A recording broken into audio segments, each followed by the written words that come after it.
and again and make sure that after 6 months they are good enough. And hopefully they will be. But what disappoints me is not McTominay and not Fred. What disappoints me is that Ollie, again, has totally ignored what people want. We want to play good attacking football, and he's decided, I'm going to take my best attacking midfielder out of the midfield pivot in Pogba. I'm going to put him on the left wing, and I'm going to play McTominay and Fred in there. But the problem with that is, if McTominay and Fred don't move the ball quick enough to Pogba and Greenwood and Ronaldo and Bruno, will we create chances? And that's the thing. It's a very big risk. Do you think there's an element of snobbery among the elite clubs in world football? It's always the same 5 or 6 managers who go from club to club, says Joshua Bowwater. I've never really thought about it, Joshua. I would like to see somebody like a Potter get a chance, to be honest with you. But no. I saw something on YouTube that we haven't been able to sort out the midfield from as far back as Moyes, says Avan Ayanda. And return of McFred to the tune of Return of the Max, says Alligator. Oh, you know what? I just hope we can win today, because I think there's going to be a lot of people who are just not going to be happy with the team news again. And look, you don't win a game off team news. You win a game after 90 minutes. I mean, Moyes has said that Ollie made it clear to him quite early in the window that he wanted to keep him. I know pretty early in the transfer window where they were staying at Manchester United in relation to Jesse Lingard. So that decision about Jesse Lingard was made ridiculously early in the transfer window, according to that.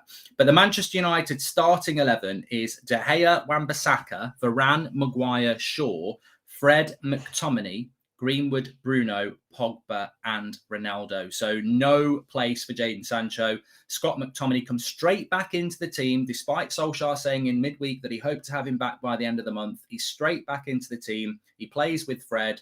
No place for Jadon Sancho. Mason Greenwood comes back in. Bruno, Pogba, Ronaldo as the front four. The interesting thing for me is this not just short-termism?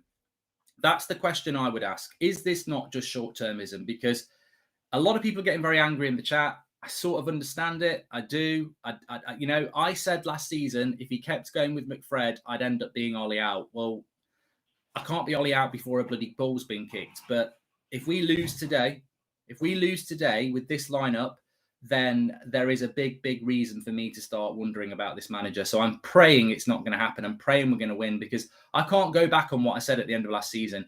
If he's going to continue with McTominay and Fred in midfield and they're going to not show any sign of improvement, then I can't back this manager long term. So I really hope we're going to see something new today, because what this, to me, screams of is short-termism and no progression, because this is what we did last year, Ollie.